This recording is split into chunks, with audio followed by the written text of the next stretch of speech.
Topic लिया है। यह नया टॉपिक है current loop as a magnetic dipole. Current loop as a magnetic dipole. तो इसका मतलब ये है कि जब किसी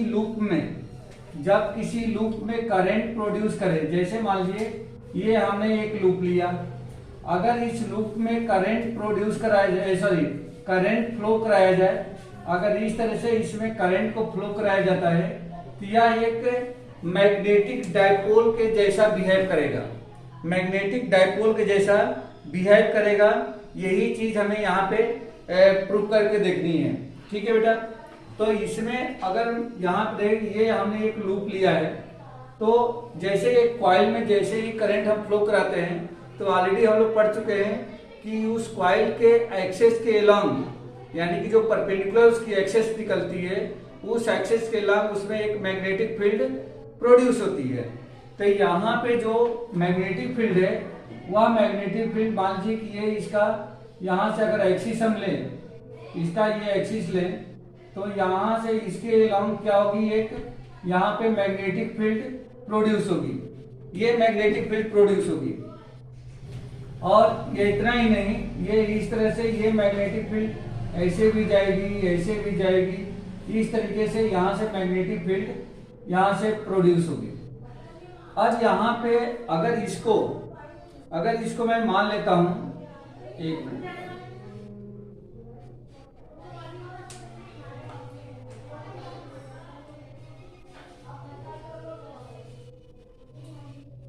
अगर मैं इसका कंपेयर एक बार मैग्नेट से किया करूं, बार मैग्नेट से अगर इसका कंपेयर करूं, जैसे मान लीजिए कि यहाँ पे मैंने एक बार मैग्नेट लिया, ये यहाँ पे हमने बार मैग्नेट लिया और इसको नॉर्थ पोल और इसको साउथ पोल नाम दे दिया। तो इसमें जो मैग्नेटिक फील्ड होगी, वह मैग्नेटिक फील्ड कुछ यहाँ से निकल करके इस तरह से आती है, ऐसे आती है,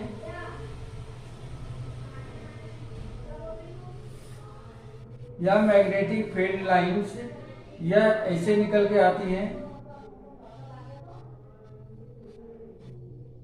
इसका मतलब ये है, इसका डायरेक्शन कुछ ऐसा होता है। हाँ बेटा बोलो बोलो, क्या आ रहा है बेटा? आवाज नहीं आ रही है?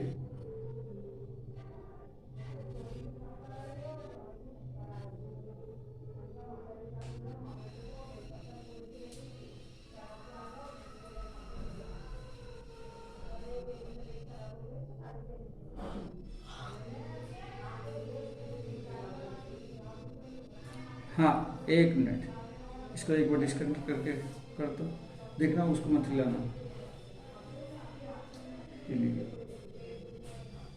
एक बार डिस्कनेक्ट करके कनेक्ट कर दो।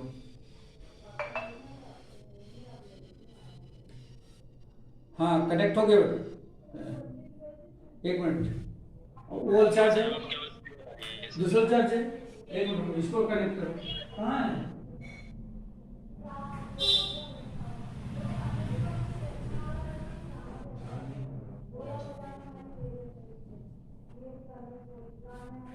इसको कनेक्ट कर दो, इसको दबा कर रखिए। चलो हाँ हो गया,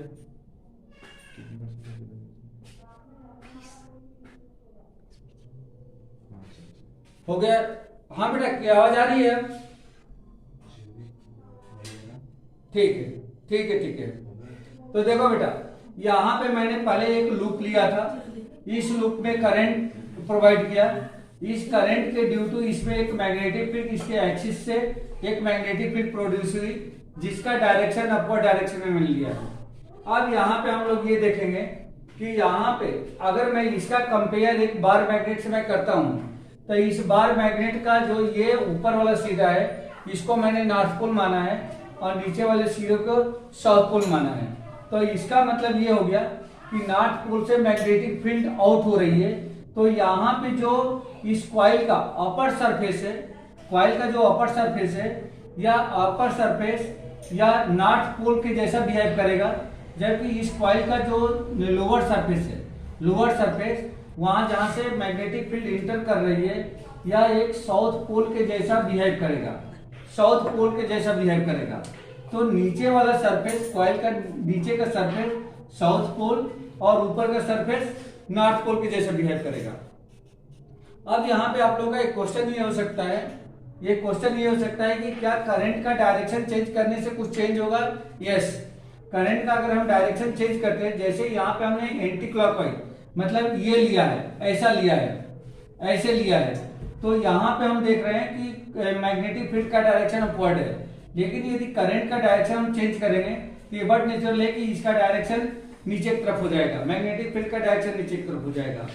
तो कहने का मतलब ये हो गया कि यदि करंट इस लूप में यदि एंटी क्लॉकवाइज है तो मैग्नेटिक ऊपर वाला जो लूप का अपर सरफेस होगा, उस उधर क्या होगा, मैग्नेटिक फील्ड उधर से आउट होगी, मतलब मैग्नेटिक फील्ड या एक तरीके से हम ये कर सकते हैं कोई नॉर्थ पोल के जैसे बिहेव करेगा और उस कॉइल का नीचे वाला सरफेस साउथ पोल जैसे बिहेव करेगा।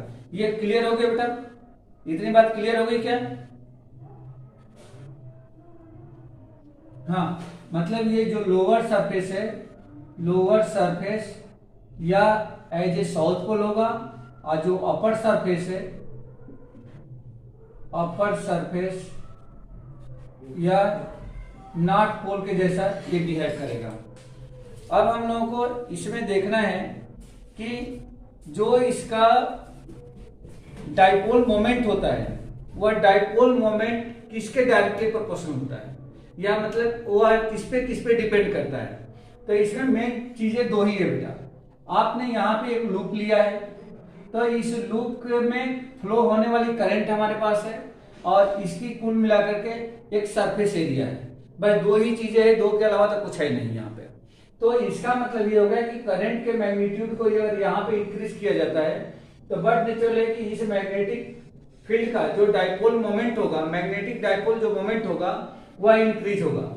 और यदि इस लूप का क्रॉस सेक्शन एरिया भी अगर हम इंक्रीज करते हैं तो मैग्नेटिक डाइपोल मोमेंट का मैग्नीट्यूड भी इंक्रीज होगा। तो इसका मतलब ये हो गया, here magnetic dipole moment M is directly proportional to current I and magnetic dipole moment M is directly proportional to surface area of the loop। ये दोनों चीजों पे ये डिपेंड करता है। अगर मैं इन दोनों को मर्ज कर देता हूं तो यह dipole moment proportional to I into A K equal हो जाएगा बेटा, यह I into A K equal हो जाएगा।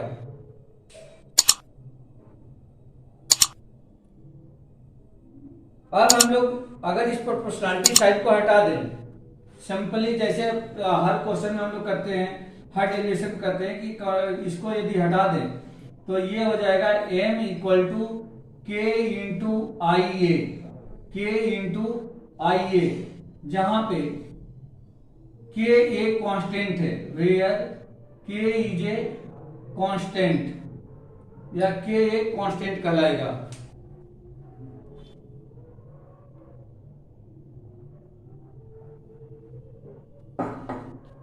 हाँ बेटा बोलो।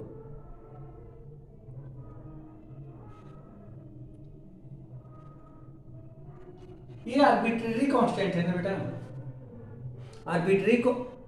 हाँ बोलो।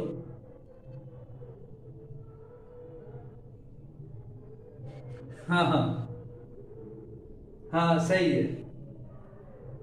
नहीं, उसका कोई सेंस नहीं है, इसीलिए ये आर्बिट्रेरी कांस्टेंट कहे जाते हैं। दो टाइप के कांस्टेंट होते हैं, एक आर्बिट्रेरी कांस्टेंट होता है और दूसरा कौन सा होता है, एब्सोल्यूट कांस्टेंट होता है। एब्सोल्यूट कांस्टेंट का मतलब कि ये नंबर्स होते हैं, जैसे 1 2 3 4 या जो भी नंबर्स है ये एब्सोल्यूट कांस्टेंट है, इनकी वैल्यू कभी भी चेंज नहीं होती है। ये आर्बिट्रेरी कांस्टेंट कहे जाते हैं। ये जैसी जगह पे जाते हैं कांस्टेंट तो माने जाते हैं, लेकिन इनकी भी वैल्यू क्या होती है, वेरी करती रहती है। अब यहाँ पे ये के की वैल्यू जो है, यहाँ पे इसका एक्सपेरिमेंटली के की वैल्यू जो है 1 आती है। इस वाले में यहाँ पे के की वैल्यू 1 है, तो अगर के की वैल्यू 1 होगी तब यहाँ से देयरफॉर m इक्वल टू कितना हो जाएगा, m equal to I into A K equal हो जाएगा। ठीक है बेटा, ये आई इंटू ए के इक्वल हो जाएगा। तो ये हाँ बेटा बोलो।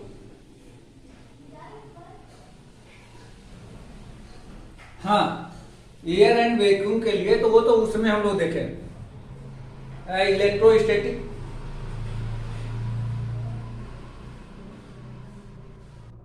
हाँ के की वैल्यू यहाँ पे एयर एंड वैक्यूम में ही होगा, ये के की वैल्यू 1 एयर एंड वैक्यूम के लिए। हाँ, अब बेटा यहाँ पे एक चीज और देखना है कि क्या मैग्नेटिक जो डाइपोल है, मैग्नेटिक डाइपोल जो मोमेंट है, क्या आई इंटू ए के ही बराबर होगा क्या? ये क्या फाइनल इसका रिजल्ट है? तो नहीं बेटा, ये आई इंटू ए तो एक जनरल फॉर्म है। अगर इस कॉइल में नंबर ऑफ टर्न अगर हम इंक्रीज करते हैं, नंबर ऑफ टर्न इंक्रीज करते हैं, तो यहाँ पे मैग्नेटिक डाइपोल मोमेंट जितने नंबर ऑफ टर्न होगा उतने टाइम बदल जाएगा, उतना टाइम हो जाएगा। ठीक है बेटा, तो अगर मैं मान लेता हूं if number of turns in coil is capital N, तब उस सिचुएशन में देयरफॉर एन इक्वल टू हो जाएगा एन टाइम ऑफ ए आई ए हो जाएगा, तो एन आई ए के इक्वल हो जाएगा। ठीक है बेटा, ये क्लियर हो गया? कुछ आप लोगों को डाउट है इसमें? कोई डाउट है? ठीक है, अब इसकी एसआई यूनिट, तो एसआई यूनिट डाइपोल मोमेंट का SI unit is ampere metre square, ये होता है एम्पियर मीटर स्क्वायर, या इसको हम लोग इस तरह से पूरे ही लिख देता हूं एम्पियर मीटर स्क्वायर, ये इसकी एसआई यूनिट है। ठीक है बेटा, ठीक है। अब इसमें, हाँ, अब इसमें अगर 1 ampere metre square, 1 ampere metre square को यदि हमें डिफाइन करना है तो कैसे डिफाइन करेंगे बेटा? यहाँ पे 1 एम्पियर मीटर स्क्वायर यानी कि किसी भी डाइपोल मोमेंट की वैल्यू 1 एम्पियर मीटर स्क्वायर कब होगी? जब इसमें फ्लो, हाँ, करंट जो है 1 एम्पियर का हो, इसकी क्रॉस सेक्शन एरिया कितनी हो? 1 हो, और इसमें नंबर ऑफ टर्न भी कितना हो? 1 हो। तो उस सिचुएशन में कर सकते हैं कि इसमें जो मैग्नेटिक फील्ड प्रोड्यूस हो रही है उसका मैग्नेटिक डाइपोल मोमेंट जो होगा वह 1 एम्पियर मीटर स्क्वायर होगा। ठीक है बेटा, क्लियर हो गया ये?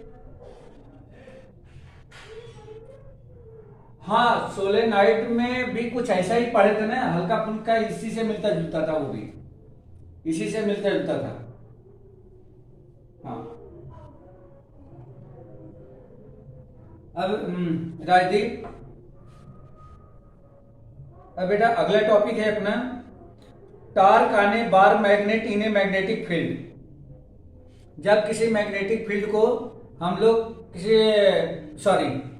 किसी बार मैग्नेट को किसी एक्सटर्नल मैग्नेटिक फील्ड में लेके जाते हैं, जैसे चार्ज को जब हम किसी इलेक्ट्रिक फील्ड में लेकर जाते हैं तो उस चार्ज पे क्या लगता है? एक फोर्स अप्लाई होता है।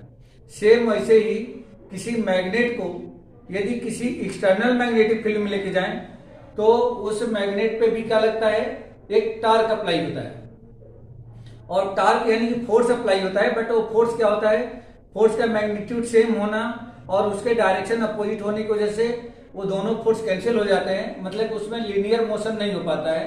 बट वो दोनों फोर्स मिल करके उस पर एक टार्क अप्लाई करते हैं जो उस मैग्नेट को रोटेट कराने की कोशिश करते हैं, जिसको हम लोग टार्क कहते हैं। तो अब हम लोगों को वही कैलकुलेट करना है, torque on A bar magnet in a magnetic field. But अब ये लेंगे तो थोड़ा सा टाइम भी हो गया है, 5-7 मिनट बाकी है, तो इस टॉपिक को अपन कल की क्लास में डिस्कस करें। ठीक है? हाँ, 1 मिनट मैं वीडियो बना रहा था, मैं उसको बंद कर लूं।